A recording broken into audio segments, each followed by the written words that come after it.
Hello, hello, hello. It is me, your True Hill Phenom SP3. It's been 2 weeks, but we are back once again with The Undertaker, The Last Ride, Episode 4, Chapter 4. I am back once again with the conductor of reporting, Mr. Romeo Anthony Cologne. What's going on, good brother? Let's play a drinking game. I'm gonna take a shot for every time Undertaker changes his mind in this episode.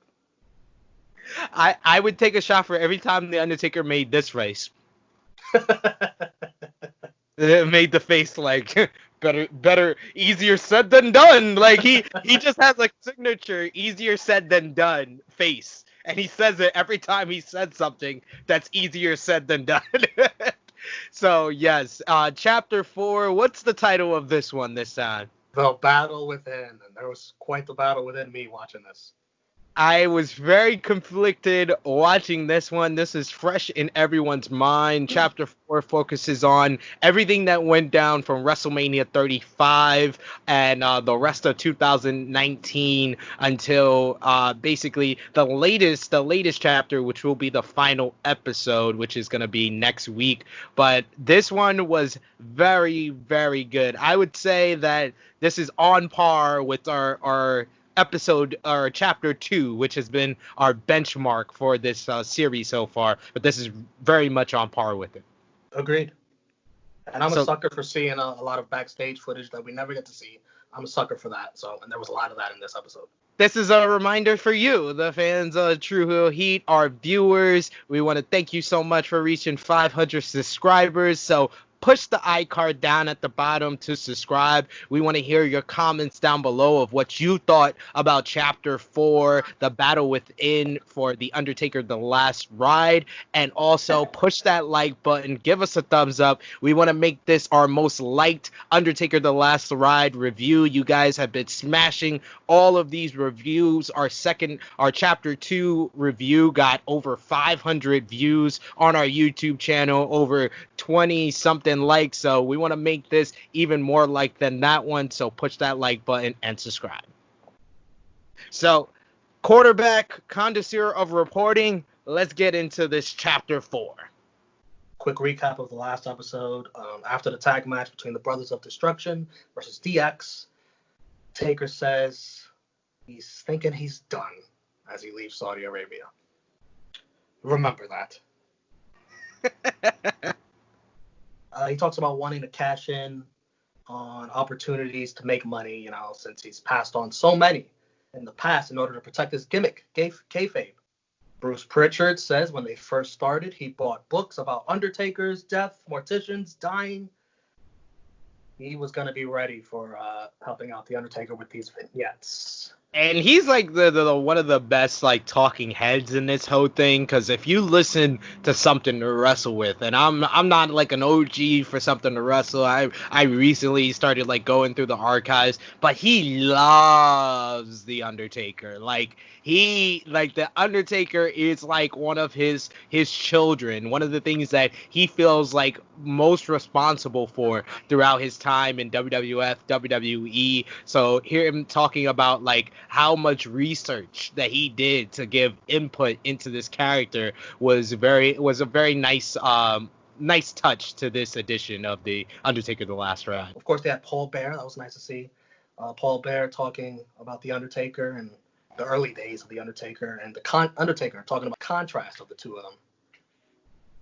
I mean, the Paul Bear character was just so integral to The Undertaker. Like, I don't think any of us would have so many fond memories of The Undertaker if not for Paul Bearer. He was the voice of The Undertaker for so many years. Like, his first 5 to 6 years, this man barely said more than 1 or 2 lines in any of those vignettes or promos. It was always Paul Bearer kind of like riding that ship and being the spokesperson for The Undertaker. And Bear, an actual mortician. Just work. Made in hell. JBL says it was a running gag to try to make Undertaker break character. He would try to do it. Booker T tried to get him to do the spin-a-rooney. You saw Kurt Angle hugging and kissing him. Everyone just trying to make Undertaker laugh. Funny stuff. Yeah, Kurt Angle was the best one. And then Taker telling him, it's a long ride back to the States, Kurt. Taker joined social media. He's got representation that books him an autograph signing in Las Vegas. Of course, not just any autograph signing. The signing that shall not be named. From the other company. For another company that shall not be named. Of course, we're talking about StarCast 2, running alongside AEW. Taker claims he didn't know it was running parallel with that other company. He was oblivious, and it wasn't presented to him in that way. Vince calls Mark and says, "What are you doing?" You're making me look bad. Everybody's talking about this AEW, and you go and book yourself for StarCast. You're making me look bad. God damn it. Taker defends it, saying nobody thinks he's going to be going to that other company. He and Vince have a falling out over this. Taker understood where Vince was coming from, and eventually they worked things out. And then he made the face. That was the first time he made the face. Like, easier said than done, or yeah, everything's rosy now. Yeah, right. We're in New York on April 4th, 2019. A very, very great, awesome, special day. My birthday. Romeo Mania. Much better than Wale Mania. Let me say that. Ooh, ouch. In New York, yeah. New Orleans was lit. New Orleans was lit. Taker says in the limo there's no match for him at Mania. Mania is probably done for him going forward, and he's okay with that. He thinks. I'm making the Taker face. Great footage of Mark and Michelle taking their youngest daughter, 6 years old, through Access. They get to show her mommy's broken women's title, the one she had with what was it, Layla? Cool. Taker looks so relaxed, so happy, and stress-free with the boys in the back, hanging out with his family. Doesn't have a match at Mania. This is Taker at his happiest. Yeah, honestly, it was like the happiest we've like really seen him. Just him like talking to New Day, talking to Ricky Steamboat, Ric Flair, sitting in the backstage area trying to get cameos for his documentary. It was nice. It was Worry-free. Yeah, it was very worry-free and didn't have all that pressure and anxiety that we've had to see him go through before he had these matches in the past. But during this weekend, Vince McMahon calls Undertaker, says, "I need you on Raw." Taker says, "Boss, I didn't bring my gear." And eventually Taker says, "Guess I'll go home and get it."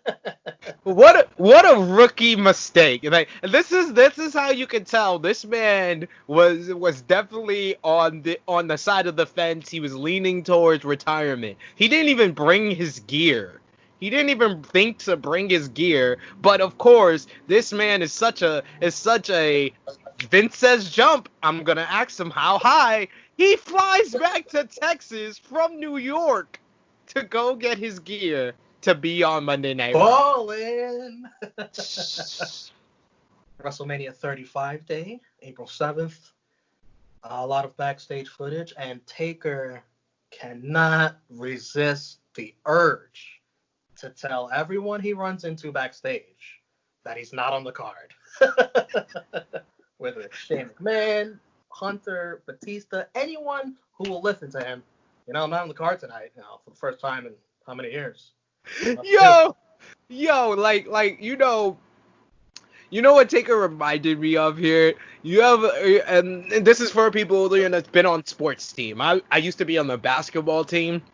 Now, I wasn't in the basketball team in high school, but one of my best friends was, and he told me like one day the starting point guard for the basketball team, he got like a week's worth of detention. He was almost suspended, so the coach basically took him out for this like big game. And in the big game, the team lost by like a couple of points, by like 5 points. And then the kid went around school the next day and was like, well, I wasn't in the game, so that's why we lost. That was the Undertaker.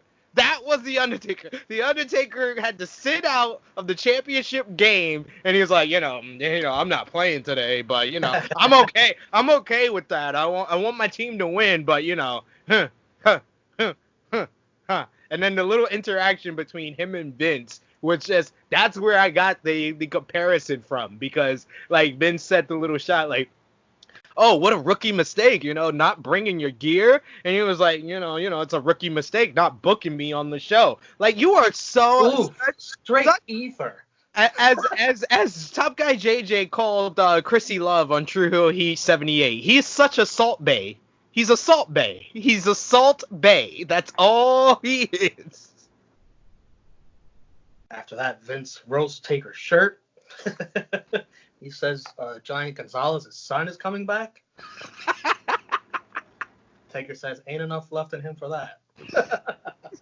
That was a great line. Great line. Giant Gonzalez rolling over in his grave.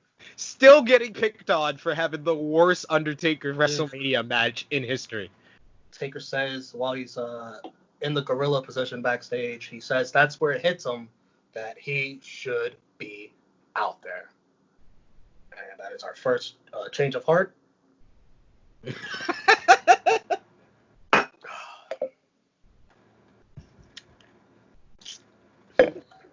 another one ready because I know another one's coming. He's like, gotta get myself prepared here.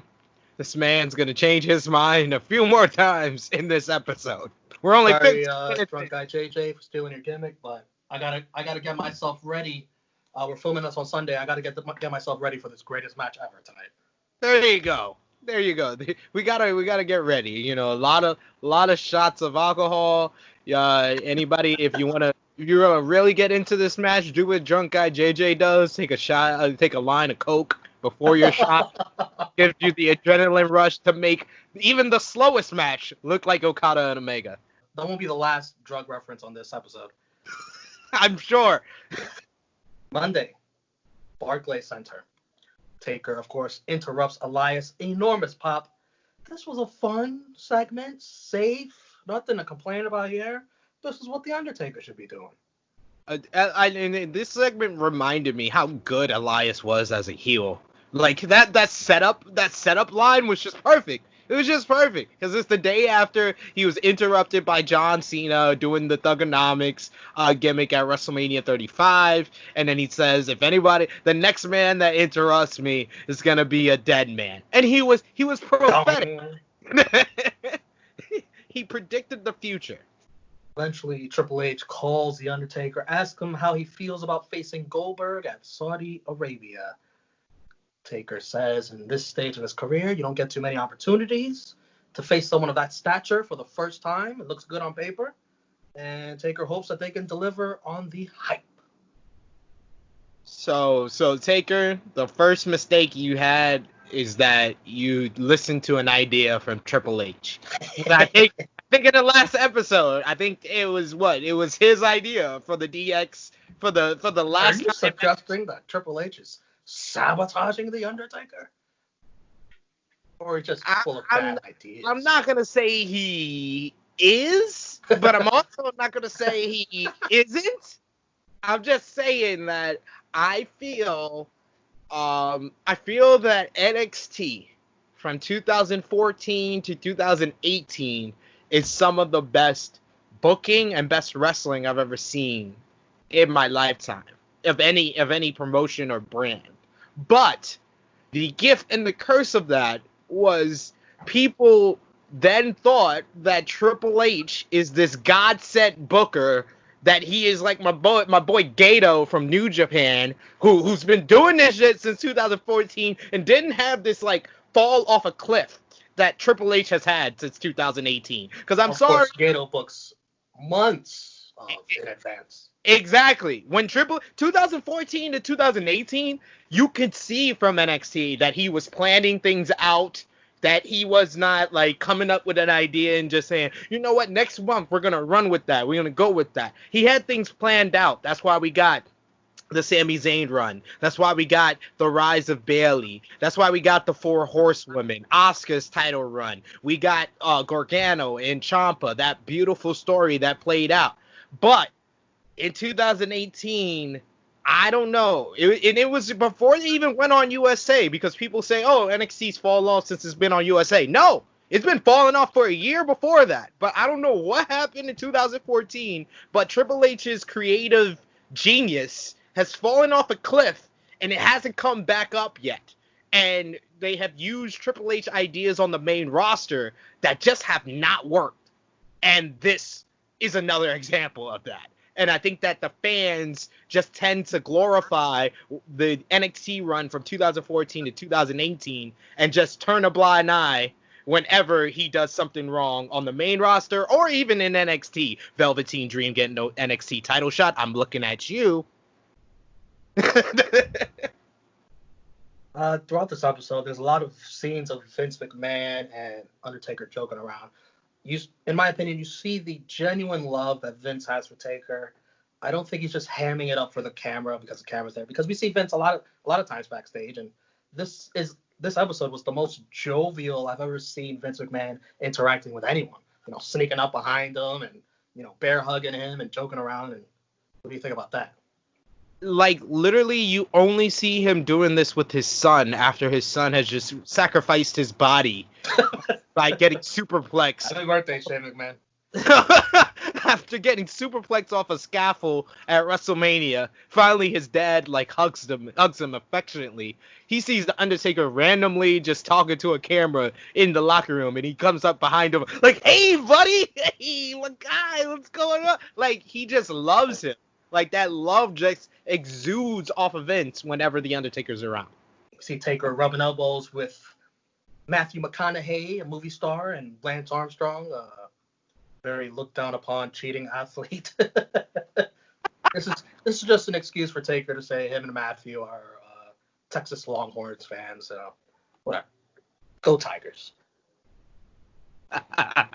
Then we're in Jeddah, Saudi Arabia for Super Showdown. We don't have to tell you what goes on here, but let me keep it short. Bill Goldberg gets concussed. Goldberg nearly paralyzes The Undertaker on a jackhammer. Michelle McCool says it was a train wreck. Taker usually texts Michelle after matches like this and to say he's all right, but in this instance, he admits his back is jacked up from the match. Scary, scary stuff. Two guys that had no business being in the ring together. I'm just saying, for the stuff that Undertaker wants to do in the ring and the willingness he is to sacrifice his body, and with the fact that Goldberg has not been asked to do a lot of the things that were done in this very short matchup because he had been working with Brock Lesnar or Kevin Owens for 20 seconds.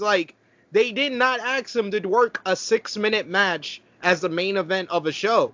The only time he was asked to work a main event before that, and this was 2 years prior, might I add, 2 years prior to this, he was only asked to do a main event for 2 minutes. Then he was asked to have one of the greatest 5-minute matches ever at WrestleMania 33, and he had been off for 2 years. And then you ask him to come back and have a longer match with someone who is going to be willing to take whatever Goldberg wants to give to him. This was just a mistake. And anyone with foresight or this creative genius that these fans try to give Triple H would have said, no, maybe they should be a tag match or something. I don't know. You give Goldberg any slack for concussing himself. Obviously, that's a botch on his end. You shouldn't be running full speed into the damn post. But I mean, it reminds you of WrestleMania 30 when Undertaker got concussed against Brock Lesnar. I don't blame any of this on Goldberg and Taker. Like I just said at the beginning, been booked. This should have never been this match. I mean, people fell for it. Yeah, I mean the promos were good. The promos were fun. Goldberg still was a great promo. even though he wasn't throughout his main career, ever since he's made his return, he's been one of the best promos because he actually sounds like a human being and a real life dad. He's like a superhero dad. So he has great promos. The Undertaker is the Undertaker. Everyone's, there's a lot of people that are still into that aura of that character. So yes, the fans fell for it. But this should have never been booked. And I said this when it happened. It should have never been booked. Taker on the flight home ponders retirement again.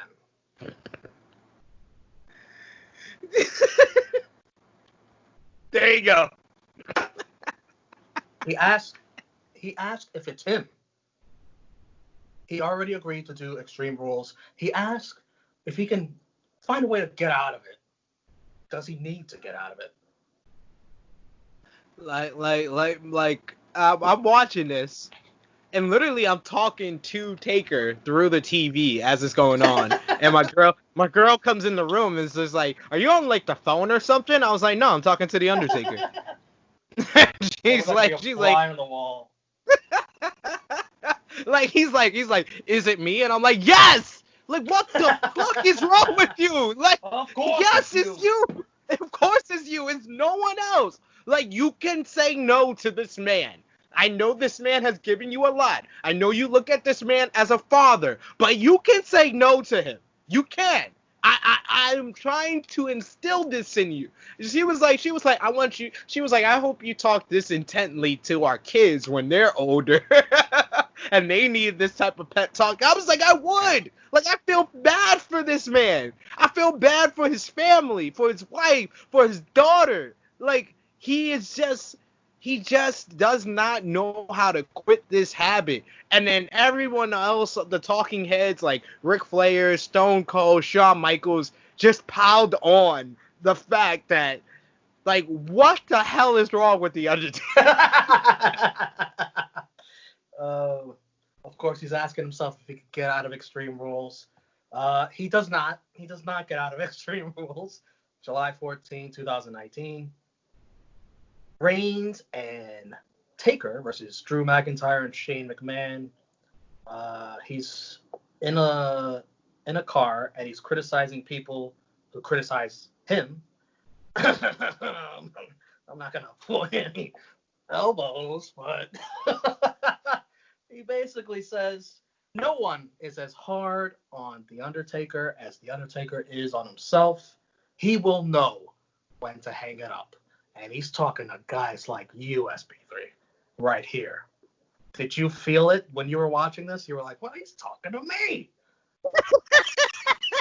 Like, yes, it felt like he was actually talking back for the first time. Mad in this little car segment.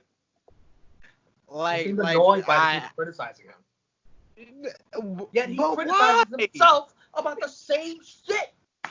Exactly. Like, you have proven me right. Like, everything I've said for the past 3 years on True Hill Heat, on the YouTube channel, on the podcast, everything I've said about you, you have pretty much confirmed through 4 chapters of this whole story. You have proved that you cannot quit this habit or quit this love, this addiction, whatever you want to call it. You can't quit wrestling. Because you are just so enamored with it. You have so much pride in it. It's like a child that you don't want to see grow up and go out on his own. But sometimes your kid gets to Harvard University. They're 18 years old. They lived in your house the whole time. You've watched them grow up. You even took like vacations. And when you went out on vacation, it grew, it got a beard, it got their own house, it got their own apartment, yet you still want it to be in your house and still want them to grow up, and it can't grow anymore in your house. Let it go. Just let it go, Taker. Let it go, Mark. By the way, this segment in the car where he's offended by people criticizing him on when to hang it up happens right after the segment where he's asking if he needs to get out of the match. Like, it's like you really can't make this up. You really can't make it up. Taker changing his mind again. So I did write down a note or two. So Shawn Michaels Yes, what do you basically say?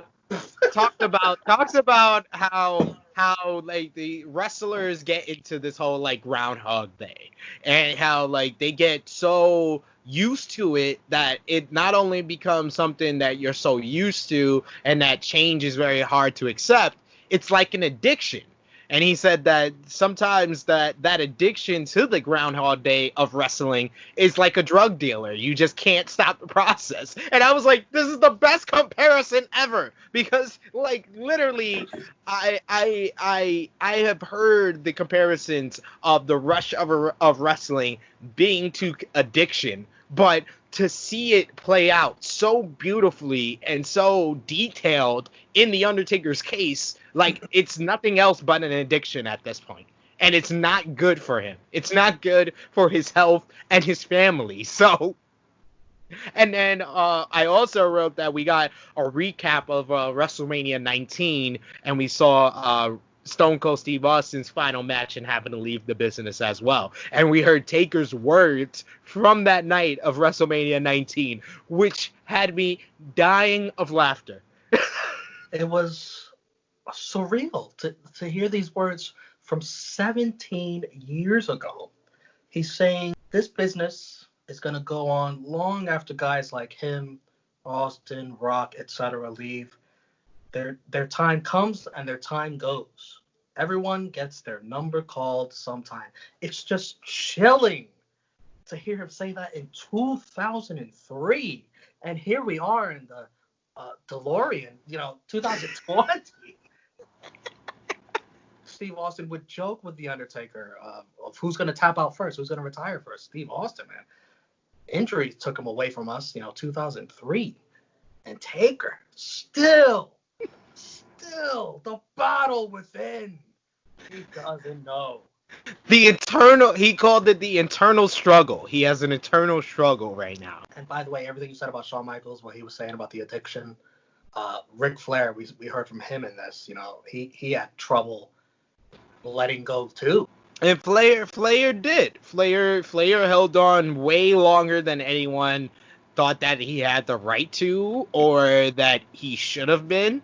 But at the end of the day, Ric Flair found a role for himself that worked for him in the latter half of his career, where I would say that his ending in WWE was perfect. And then he held on even longer, having matches in TNA, and I just realized After his amazing retirement, one of the greatest retirement of all time.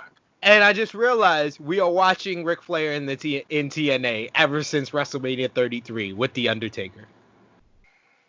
Yeah, that's why I brought Ric Flair up. You see it. But we still have not gotten our Jay Lethal promo. We haven't got any. But I guess we're going to talk about something that is as close, that is as raved as, Ric Flair. Ric Flair during his run in TNA, he didn't accomplish that many great... He said he did it for the money, too. He needed money. Yeah.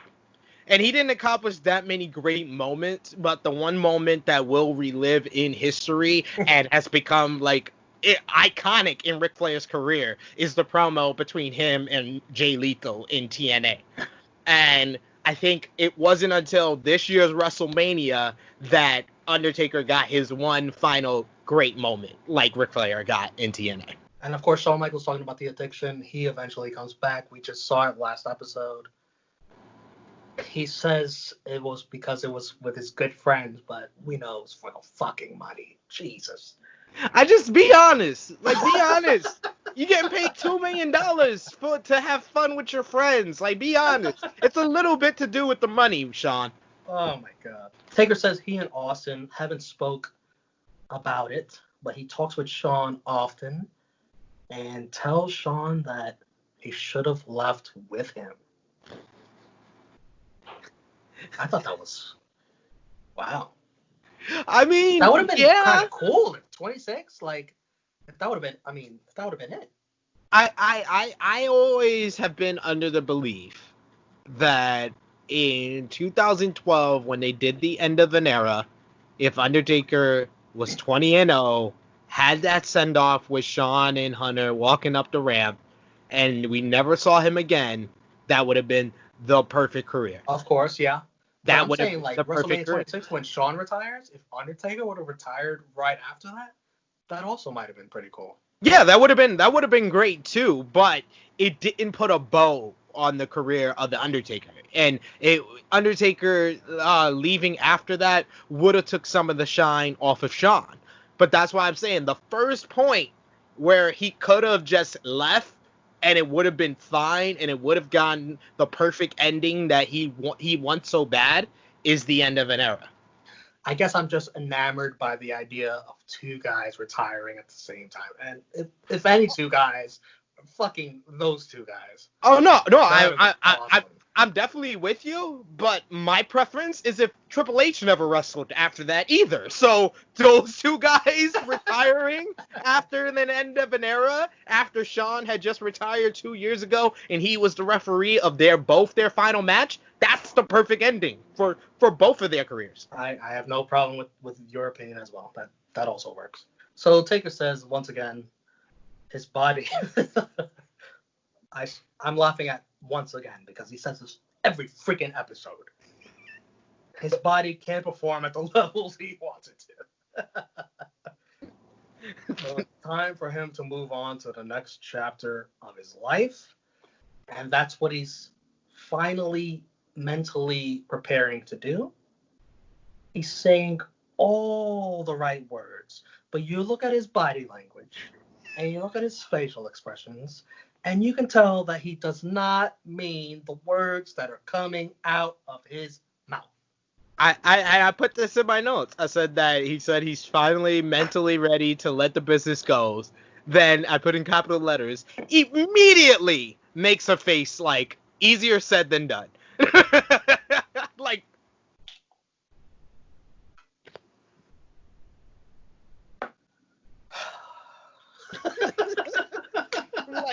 yo, if I did take pictures of those facial expressions. They will be in the video. please put one of me and him standing side by side. That's gonna be your okay. Whatever the thumbnail is, that's gonna be your face for it. Oh my god. All right, Extreme Rules. Taker says. Taker says this could very well be the last time. Will he stop saying that? Like, we literally man, had will you shut the fuck up with this goddamn garbage?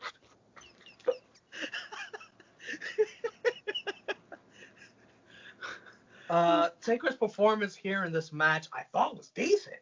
Like, he's in a tag team role. He's limited. He doesn't have to do much. Roman Reigns carries the most of it. He has his big spots. And the match ends, and Michael Cole has the audacity, the nerve to say, "Who says the dead man's done?" Damn it, Cole. You're just adding fuel to the fire, Cole. You're encouraging. You're an enabler. just digging that hole deeper.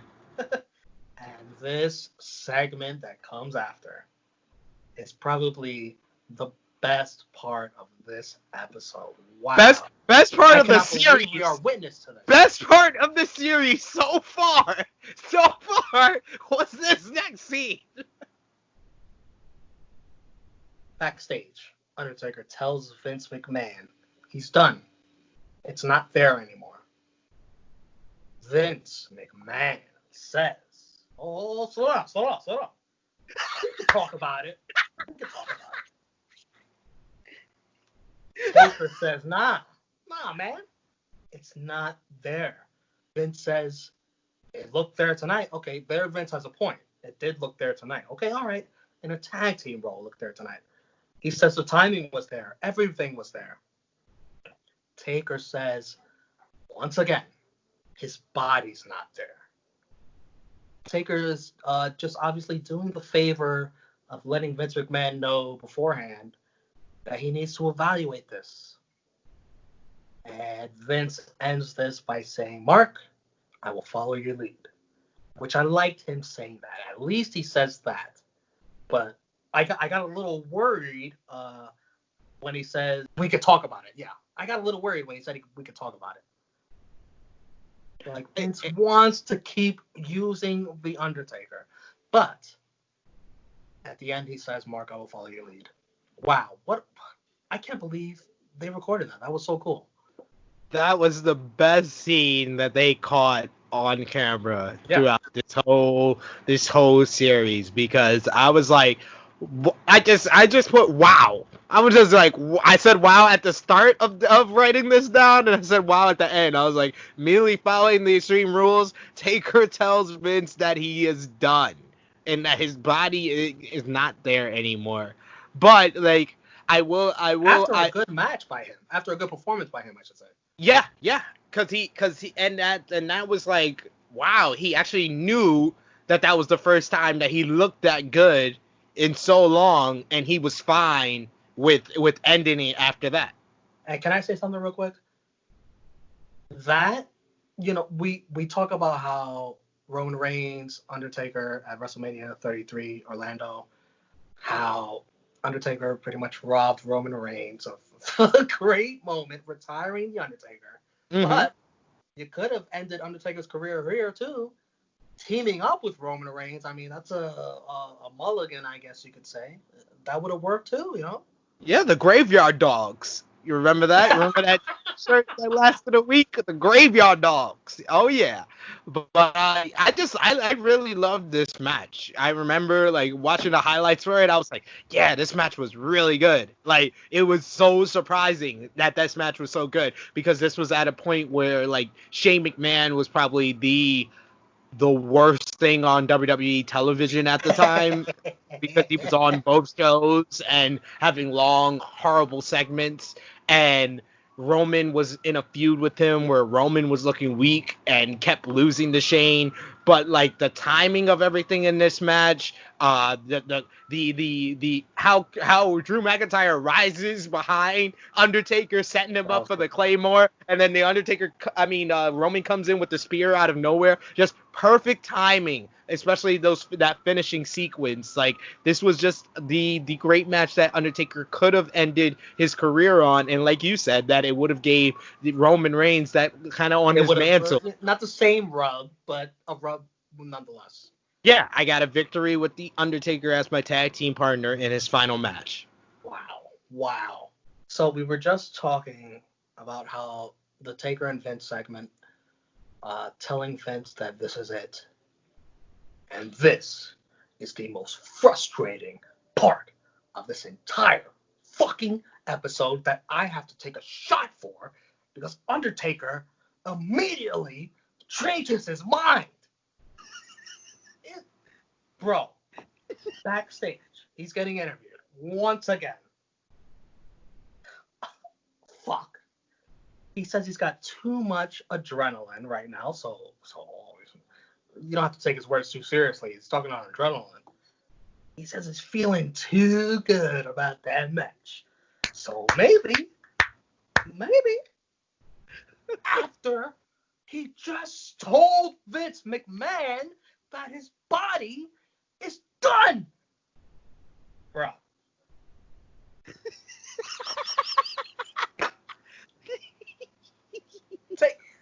Taker says, are you kidding me? How do you say that minutes after you just told Vince McMahon, that's it? I gotta evaluate. That's it. Am I bugging out? Nope. No, it was literally. I think that Vince was the first person he saw right after he gets through the curtain. So he's like, that felt good.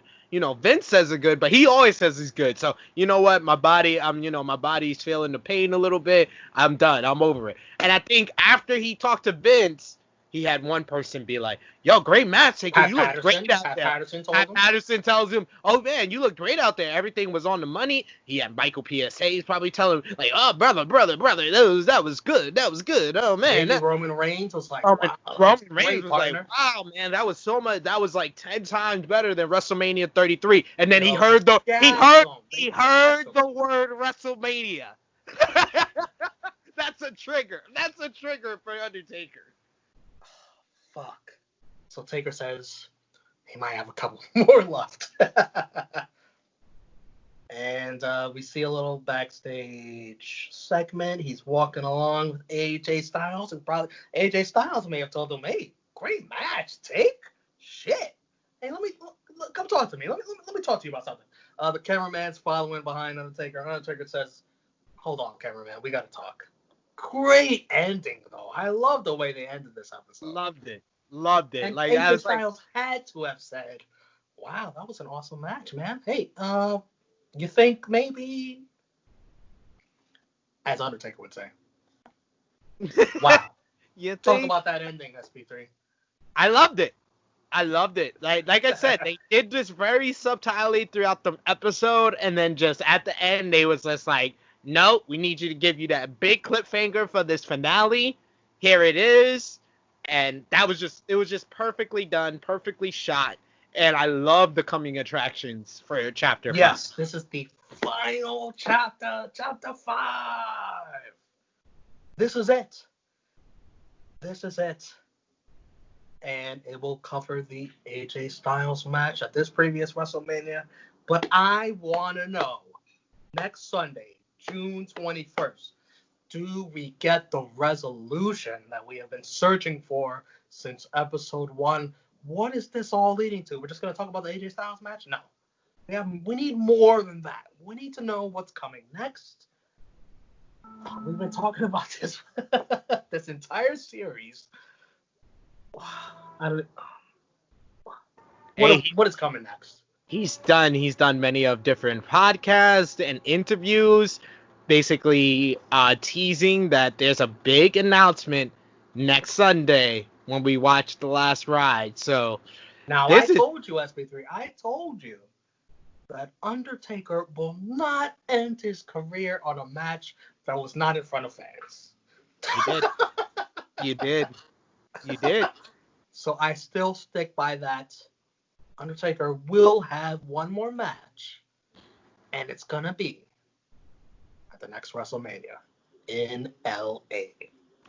But we saw the foreshadowing in the Chapter 5 preview with his interview on the Broken Skull Sessions with Stone Cold Steve Austin. He said he wanted to write his own ending to his story. And what's gonna be a better ending than that Boneyard match? No. I have no idea. It has to be in front of fans. He needs that pop. He needs that pop. But it's never going to be able to match what he did in the Boneyard match. Now he has to live up to that. Not, yeah. What'd you say? Now he has to live up to that. He's like, he's been working so hard, it seems, since the Brock Lesnar match at WrestleMania 30 to lower his bar. He's lowered his bar so much that the Extreme Rules match last year was like, oh my god, the bar just went up. One wrong. Oh my god. He lowered the bar so much and then brought it up one. And now he's just brought it up to here that there's no way in front of fans as good as that Boneyard. Now you could do, I mean, this is a reach, but you could do a cinematic match at WrestleMania that the fans are watching, but it's a reach. I feel bad that I even said that. I mean, if they're gonna have something in the vein of the Hollywood Backlash Brawl at WrestleMania 12, or I think it was Delete or Decay or the Great War in TNA where they had Decay versus the Hardys, but something like that. Too much pride for that, so I don't see it happening. Yeah, exactly. Let me ask this.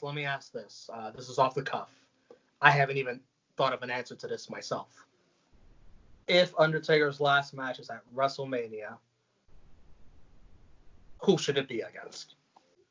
I think if you're talking about him having the great matchup, it's got to be AJ Styles. I think the only other person. Yeah, I think they left enough meat on the bone to go back to it. AJ Styles has been salty in backstage segments watching over the Boneyard match. Exactly. So I think they left enough meat on the bone to go back to it where they would still be fresh for in front of fans. The only other person I would say is the guy that AJ just had the WWE TV match of the year with in Daniel Bryan. And that's someone Ooh, Undertaker has never first. no. And would give him a match which Undertaker can do because everything would be on the ground and it would make sense. Damn. It would be about the story and the psychology. So Daniel Bryan would work very well. If now on the other hand, if we're talking about putting a bow on the Undertaker character, who's the best person for him to verse? By far, it's the Fiend, Bray Wyatt. Because the Fiend, Bray Wyatt's whole character has been about avenging all of his major losses. The only major loss he has left to avenge is The Undertaker from WrestleMania 31. So WrestleMania 37 in Hollywood, cinematic style, I would love it. Cinematic style, that's the dream match. Undertaker versus Fiend in a cinematic setting? A Boneyard Funhouse match? Oh my God, that would be 5-7. That would be the greatest match ever. Bro, I agree with you, but his last match is not going to be a cinematic match. So you'd have, as much as I want to see that so bad, it'd have to be like way before WrestleMania. Yeah. But I mean, but I do love all the names you said. Oh my God, that would be great. They would, all three of them, I think, would carry Undertaker to a fitting ending. Exactly. That's all I want. I just want the proper ending for not only the character, but watching these first 4 chapters, it makes me realize that the man needs disclosure more than anything else. I want to know from everyone watching this video, I really want to know, if Undertaker is going to do one final match, who do you think is the perfect opponent to end the Undertaker's career? And also, who should go over? You didn't tell me, SB3. Should Undertaker lose or should Undertaker win in any of those scenarios you put? The only person he doesn't beat is the Fiend, Bray Wyatt. Both Undertaker versus Daniel Bryan or Undertaker versus AJ, Undertaker wins. Like Romeo said, put your comments down below of who you would like the Undertaker's final match to be in, or do you believe that the Boneyard match was the perfect final matchup and that should be the Undertaker's final match? So any closing remarks? I am 70-30. I am 70% believe that there's no way he tops the Boneyard match, so I don't want to see him keep trying and failing. But the 30% in you says it's got to be in front of a crowd. No, the 30% in me is just like, this man is so stubborn. He thinks that he can have a better match in front of fans. He thinks. Oh, Jesus Christ. I just, it's just hilarious to watch. I've been loving this series, so I'm very sad that we only got one more chapter to review. No, I'm excited. I cannot wait for this to be over. I know you've been having to up your alcohol intake. I want to know what the end game is with this. It's very interesting, and we will find out along with you in Chapter 5 when we review that next week. So like we said before, post your comments down below. Tell us what you thought of Chapter 4, The Battle Within. Did you take a couple of shots for every time The Undertaker changed his mind like Romeo? If not, you should. It's a good time. And of course, give us a like, drop us a like, give us a thumbs up. Like we said at the top of this review, we want to make this our most liked review for The Undertaker The Last Ride. And there's the iCard down at the bottom for you to push the subscribe button. And of course, push the bell to stay notified for all the great content right here on True Hill Heat. So like Romeo said before, the greatest wrestling match ever. happens on Sunday, June 14th, 2020. You can join watch my live reactions. If you're watching this now, it's already up on the YouTube channel. So check it out. My live reactions for the greatest match ever, as well as myself, Romeo, and a bunch of the True Hill Heat companions, the content providers, will be for the WWE Backlash pay-per-view roundtable. Also check that out as well. So check out all of those, give us a like, push the subscribe button, and we'll see you next time on the final review for Chapter 5, The Undertaker, The Last Ride. For the connoisseur of reporting, Mr. Romeo Anthony Colon, it is me, your True Hill Phenom SP3. We are signing off until next time.